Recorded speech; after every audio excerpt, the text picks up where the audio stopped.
Feedback.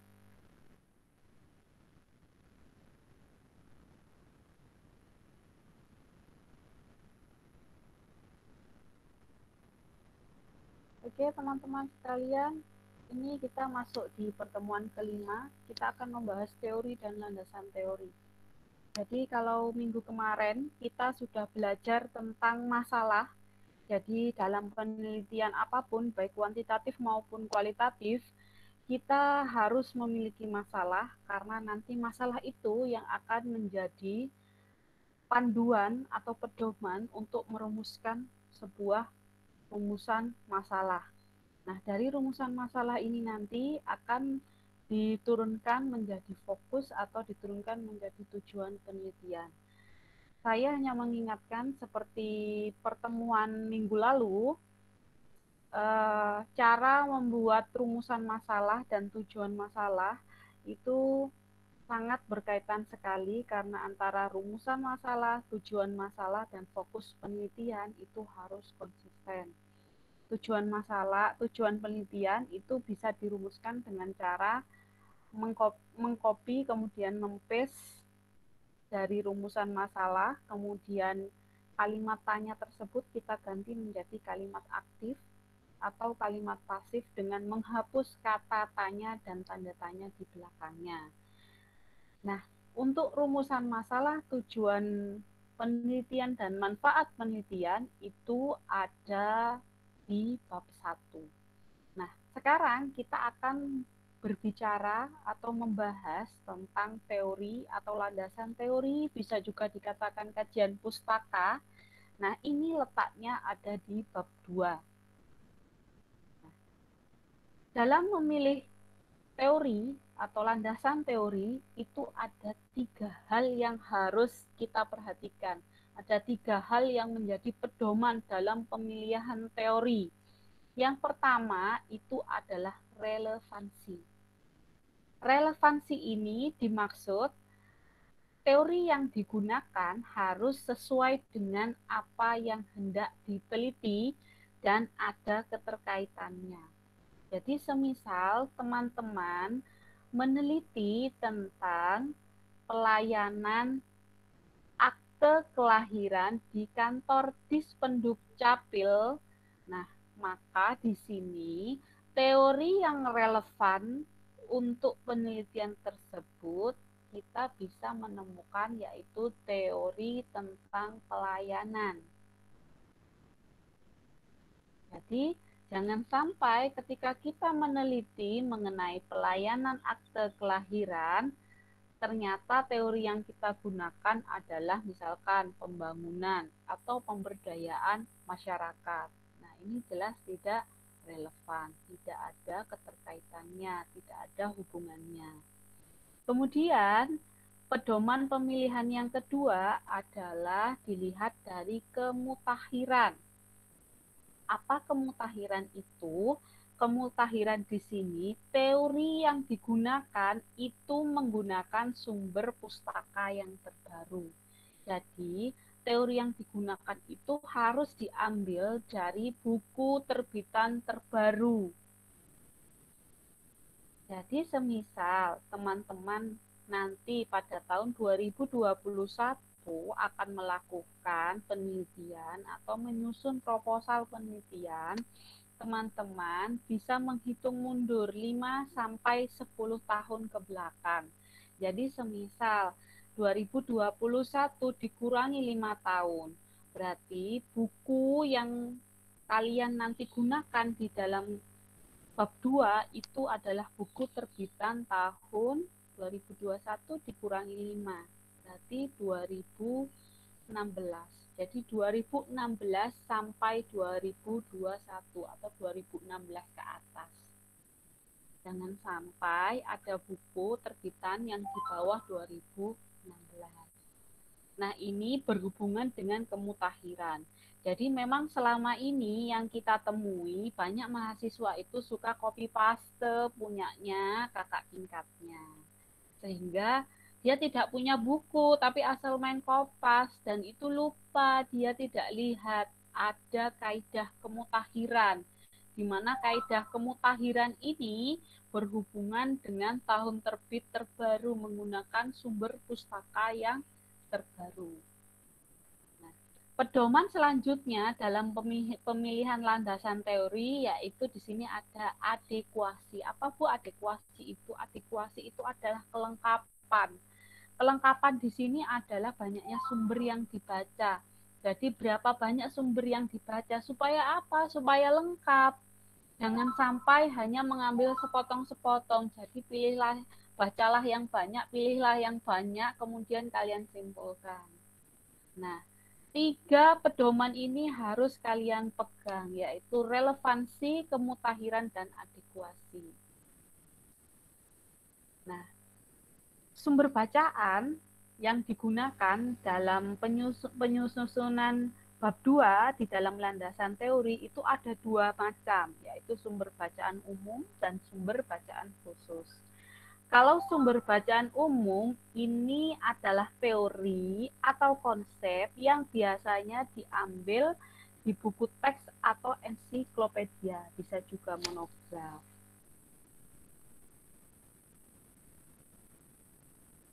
Jadi kalau semisal teman-teman mencari pengertian tentang pelayanan, diambilkan dari bukunya siapa, misalkan Mahmudi atau bukunya Pak Willy, bukunya Pak Rohman. Nah, itu sumber bacaan tersebut disebut sebagai sumber bacaan umum.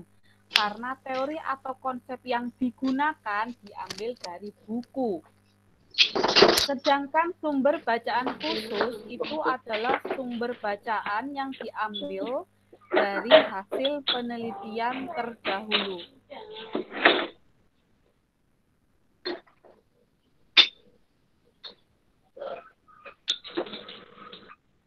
Oke, ada yang berisik ya ini. Tolong di mute atau nanti saya keluarkan dari kelas.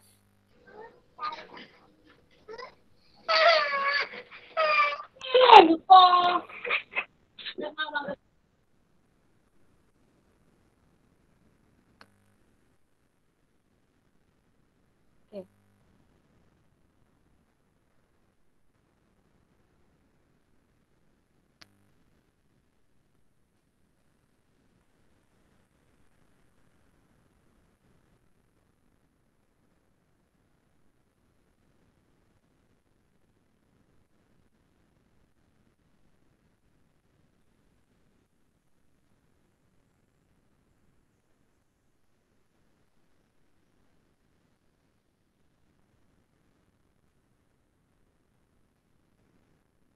Oke, saya lanjutkan. Jadi mohon untuk disiplin supaya mikrofonnya dimatikan supaya tidak mengganggu jalannya perkuliahan ini. Oke, saya lanjutkan. Kalau tadi kita berbicara tentang sumber bacaan umum, sekarang kita akan berbicara tentang sumber bacaan khusus. Kalau sumber bacaan khusus ini diambilkan dari hasil penelitian terdahulu, bisa dari jurnal, buletin, skripsi, tesis, atau disertasi. Ini biasanya ada subbab tersendiri di bab 2, yaitu subbab penelitian terdahulu. Ini diambilkan dari jurnal, buletin, skripsi, tesis, dan disertasi. Nah, ini disebut sumber bacaan khusus. Kemudian sumber bacaan khusus yang lain itu ada majalah, ada review, ada berita di media sosial, itu bisa menjadi sumber bacaan khusus. Nah, ini kita masuk ke ranah teori, nanti kita lihat dari sudut pandang penelitian kuantitatif dan penelitian kualitatif. Nah, yang namanya penelitian itu pasti harus ilmiah. Ilmiah pasti teman-teman sudah belajar di awal kemarin ya, ada 3 hal, ada data, ada apa itu tadi kan. Nah, salah satunya di sini kita menggunakan teori. Kalau kita menggunakan teori, maka penelitian ini dianggap ilmiah. Nah, teori di sini itu kita bisa melihat dari sudut pandang penelitian kuantitatif dan penelitian kualitatif. dalam penelitian kuantitatif, ya, penelitian kuantitatif, teori itu harus jelas. Jadi ketika teman-teman memutuskan untuk memilih melakukan penelitian kuantitatif, maka teori yang kalian gunakan dari awal itu harus jelas. Jadi hendak apa itu harus jelas. Bu, teori itu dapatnya dari mana? Kita bisa menentukan teori. Teori dalam penelitian kuantitatif itu kita dapatkan dari masalah. Maka dari itu, teman-teman dalam melakukan penelitian, masalah itu adalah hal yang paling utama. Jadi temukan dulu masalah supaya apa? Supaya ini tadi, supaya bisa melangkah ke step atau tahapan berikutnya. Dalam penelitian kuantitatif, teori itu harus sesuai dengan jumlahnya variabel. Makanya masalah harus ditemukan supaya kita bisa menentukan. Kalau masalahnya sudah ditemukan, maka kita bisa menentukan variabel.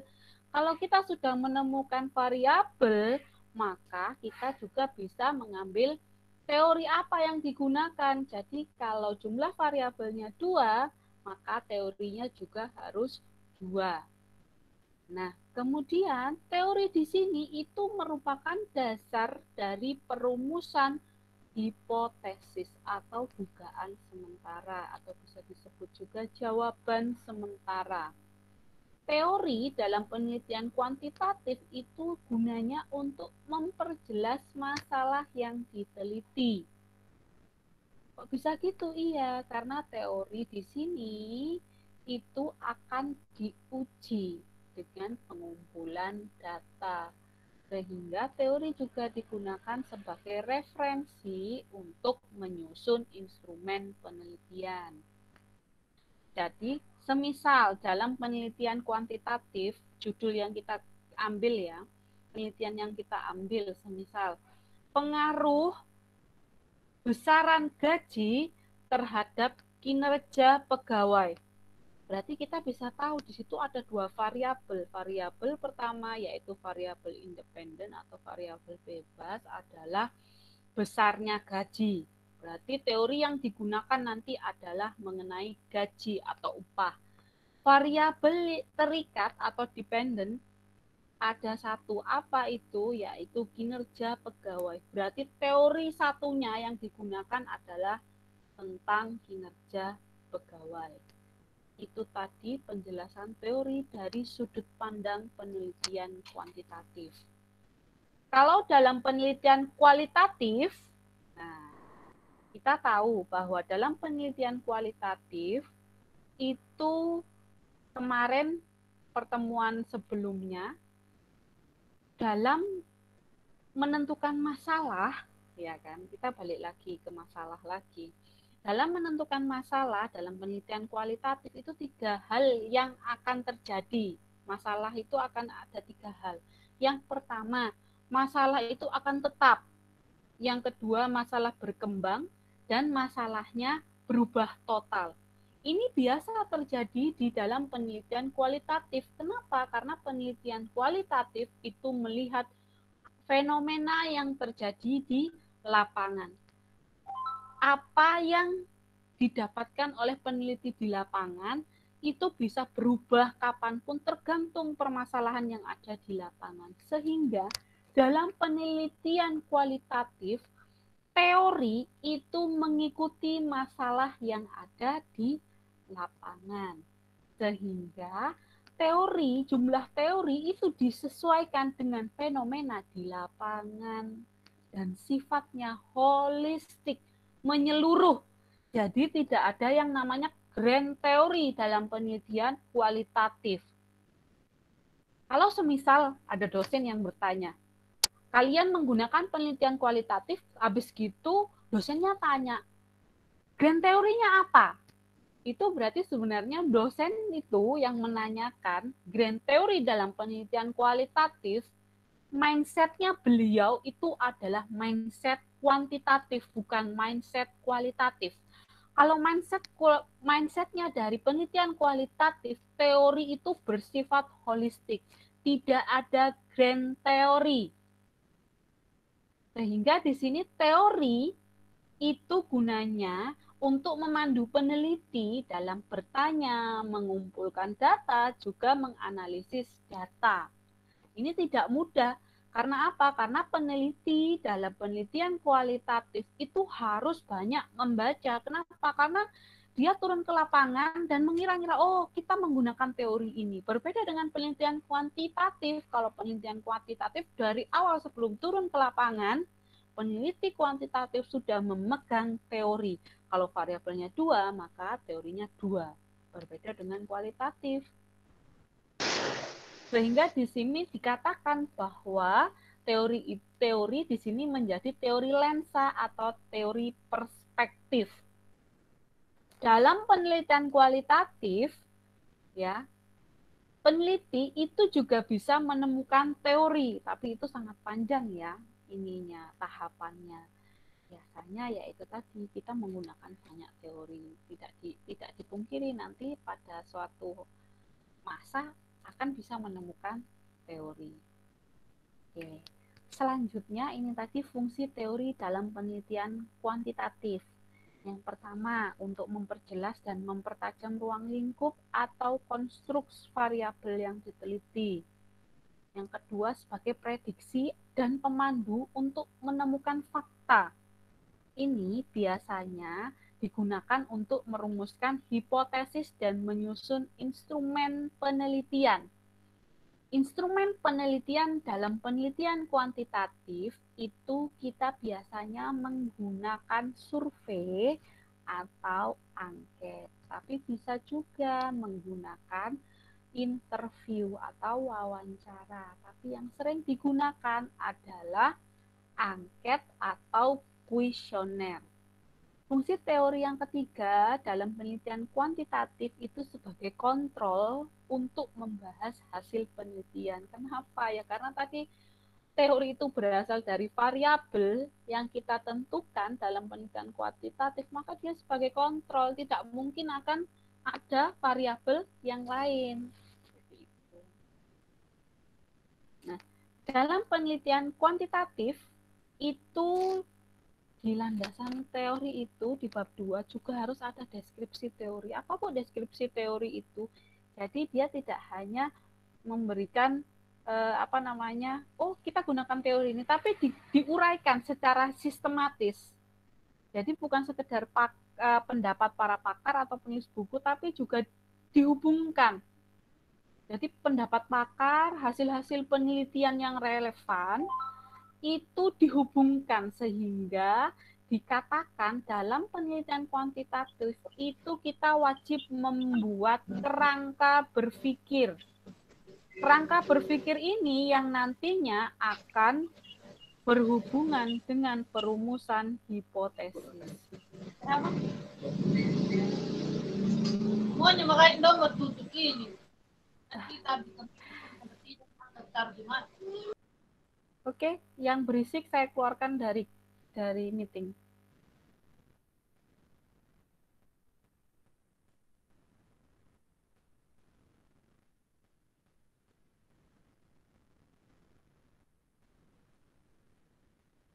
Nah, kita lanjut.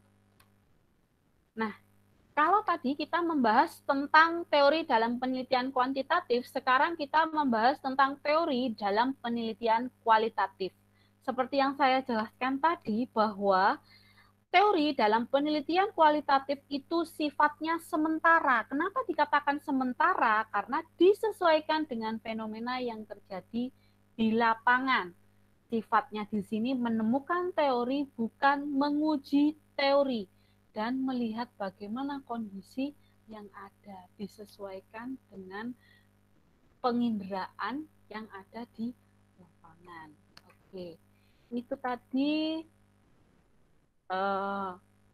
materi hari ini yang bisa saya sampaikan. Mungkin teman-teman ada yang ingin bertanya. Saya persilahkan. Ada, Bu.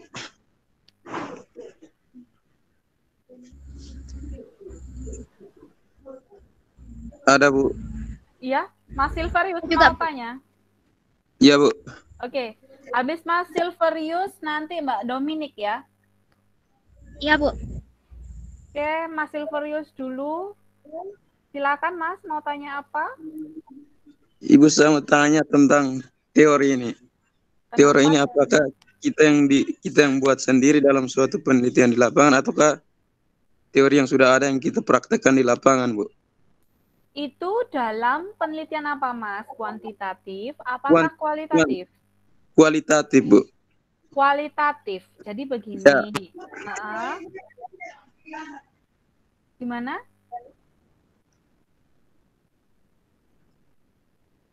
ya Oke. dalam penelitian kualitatif, Bu. Mm-mm.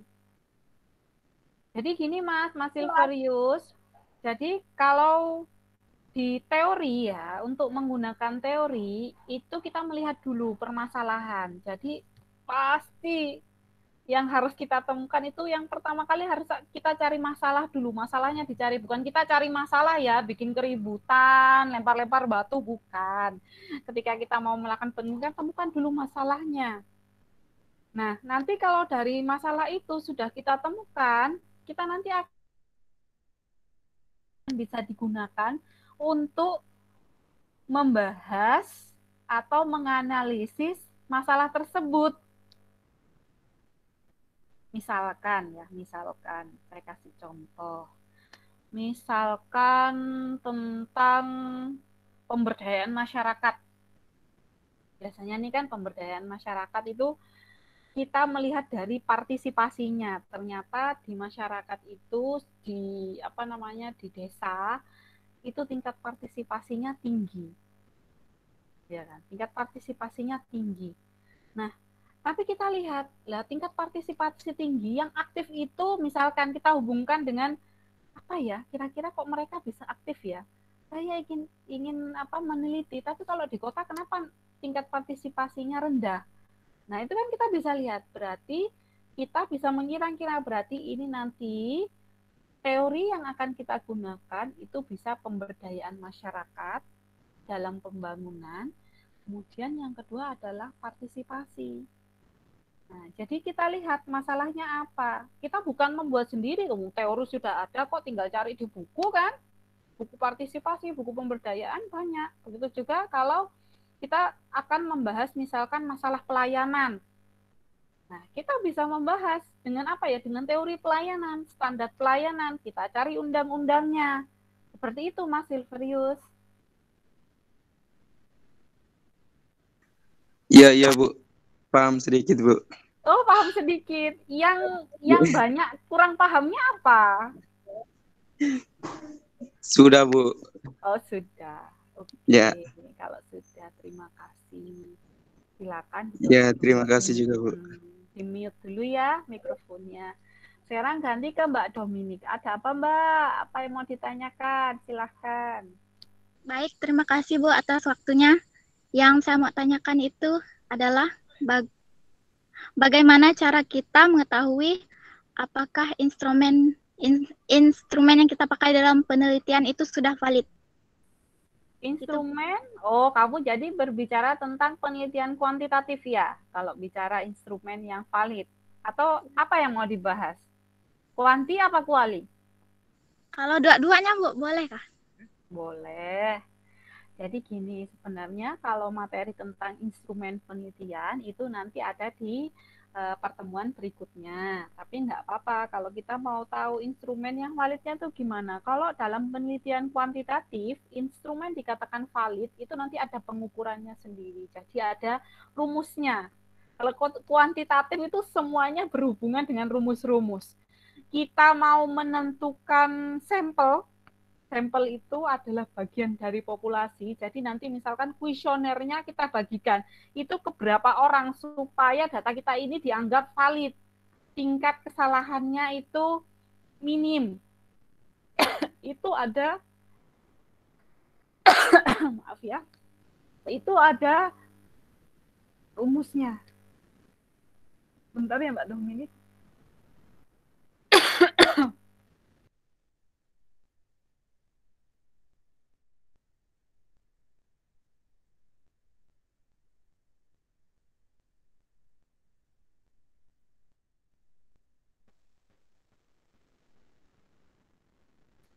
Maaf, tiba-tiba batuk. Oke, kalau dalam penelitian kuantitatif itu semuanya ada rumusnya. Jadi semuanya itu ada perhitungannya. Berbeda dengan penelitian kualitatif. Kalau dalam penelitian kualitatif, instrumen dari penelitian kualitatif itu adalah peneliti sendiri. Jadi, ketika kita melakukan penelitian, itu berarti kita sendiri yang menentukan. Oh, ini cocok dengan penelitian kita. Oh, ini kita tidak. Oh, ternyata ini tidak cocok. Teori ini cocok. Oh, ini cocok. Ini nggak cocok. Itu kita yang memilah. Jadi, dalam penelitian kualitatif itu instrumen utama adalah peneliti. Kenapa? Memang dalam pendekatan kualitatif itu peneliti kan harus terjun langsung ke lapangan, dalam hal ini melihat fenomena yang terjadi. Sehingga yang menentukan valid atau tidaknya itu adalah kita. Kalau di dalam penelitian kuantitatif itu ada rumusnya. Ya memang kita yang menentukan, tapi ada rumusnya. Seperti itu. Kalau di kuantitatif seperti itu. Itu Mbak Dominik. Mungkin ada yang mau ditanyakan lagi yang lain? Yang sampel tadi untuk yang bagian kuantitatif Kak, Bu? Iya. Kalau di dalam penelitian kuantitatif ya, itu istilahnya adalah sampel. Sampel itu adalah bagian dari populasi. Jadi misalnya contohnya seperti ini ya. Kalau semisal kita memberikan contoh semisal pendapat mahasiswa Unitri mengenai perkuliahan daring di era pandemi. Nah, populasinya itu adalah mahasiswa Unitri keseluruhan. Tapi sampelnya itu kita bisa ambil dari mahasiswa ilmu administrasi publik, dari ilmu komunikasi itu berapa orang, kemudian dari pertanian berapa orang, kemudian dari ekonomi, dari teknik, misalkan 5 orang, semuanya 5 orang, rata 5 orang. Itu namanya sampel. Kalau populasi dalam jumlah yang besar. Seperti itu, Mbak. Makasih, Bu. Berarti maksud Ibu hanya sebagian tapi mewakili semuanya gitu, Kak, Bu? Iya, sebagian tapi mewakili semuanya. Nanti kita belajar dalam mengambil sampel itu ada tingkat kesalahan. Ada yang 10%, ada yang 5%, ada yang 1%. Gimana Bu caranya? Ada rumusnya. Oke, Mbak Dominik.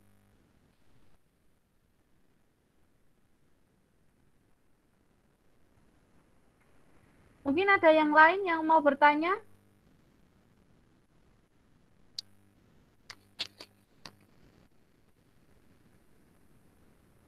Waktunya masih banyak loh ini. Karena kita kan di Google Meet, bukan di Zoom. Kalau di Zoom kan 40 menit kita sudah di PHK. Kalau di sini kita masih lama, nanti sampai jam 2 masih bisa. Oke, yang lain yang mau bertanya silakan. Saya, Bu. Oke, Mbak Maria, silakan.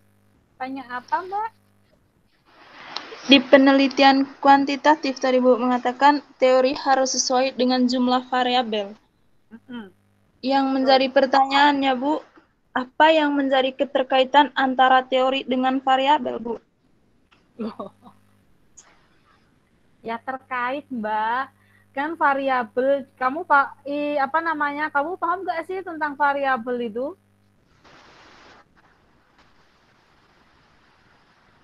Mbak Maria.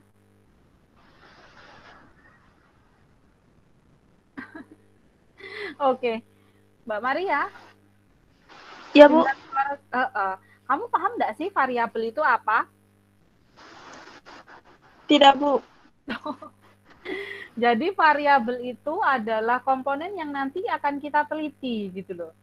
Jadi semisal, nah Bu, variabel itu dapatnya dari mana ya? Dari masalah. Seperti saya jelaskan tadi,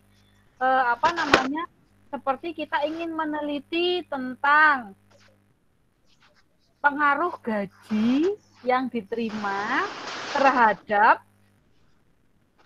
kinerja pegawai. Kan? Nah, dari situ kita kan bisa lihat, oh ternyata variabelnya itu adalah gaji yang diterima dan kinerja pegawai. Berarti nanti yang digunakan untuk membahas itu adalah teori tentang gaji dan teori tentang kinerja. Jadi ya ada keterkaitan. Seperti itu Mbak Maria.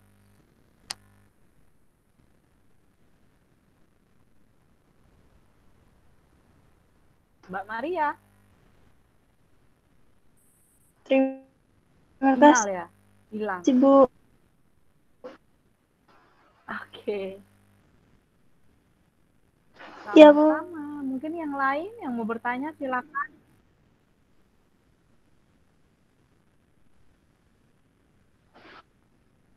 Ya, Bu.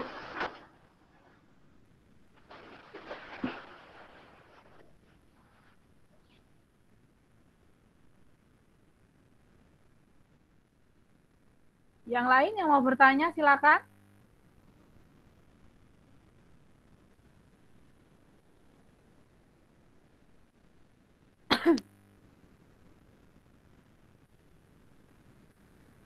Atau mungkin bertanya tentang materi minggu lalu. Ada yang kurang paham. Boleh ditanyakan sekarang.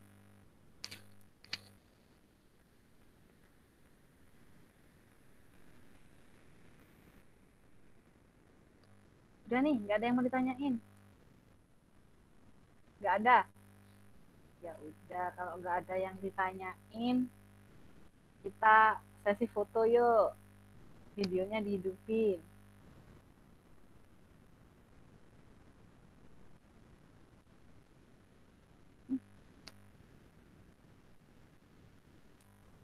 Nggak dihidupin juga ini.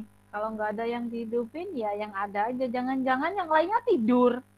Yang penting join. Nah,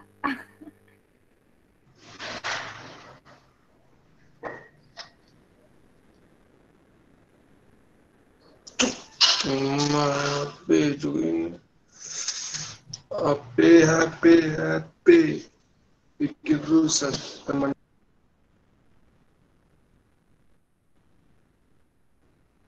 oke. Udah ya.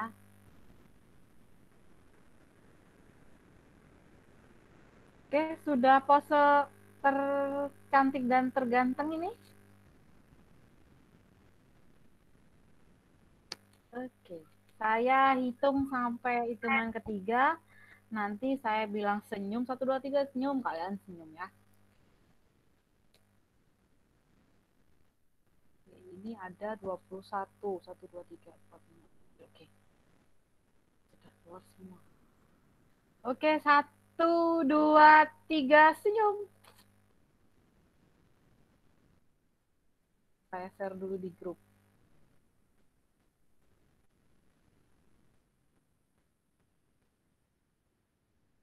Satu kali lagi ya. Satu kali lagi. Biar dapatnya juga bagus. Sabar kalau giginya sampai kering.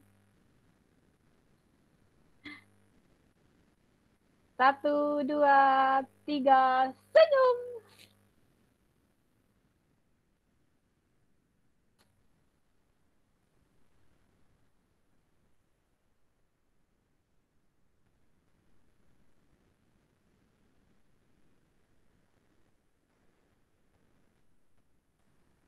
Oke. Sudah 2 kali, masa mau 1 kali lagi? Maruk dong.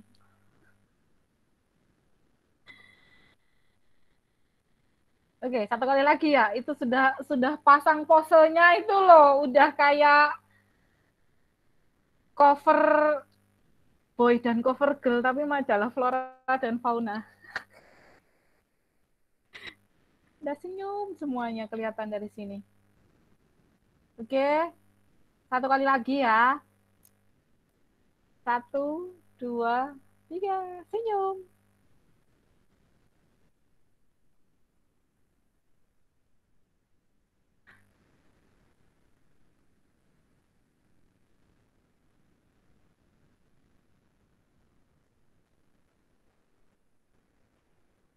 Oke semuanya, terima kasih banyak atas perhatiannya, atas kehadirannya, join di pertemuan kelima Medpen ya, pengantar Medpensos. Sebelum kita tutup, kita doa dulu. Semoga ilmu yang kita terima pada hari ini dapat bermanfaat dan berkah. Yuk, kita hening sejenak, berdoa menurut agama dan keyakinan masing-masing. Berdoa dimulai.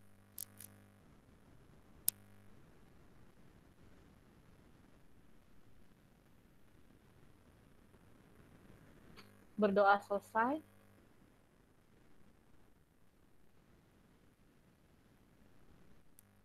Oke, terima kasih banyak atas kehadirannya, atas perhatiannya.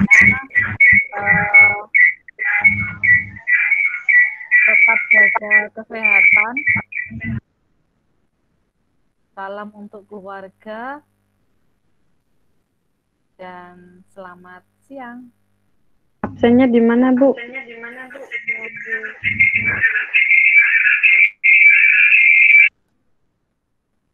I love you.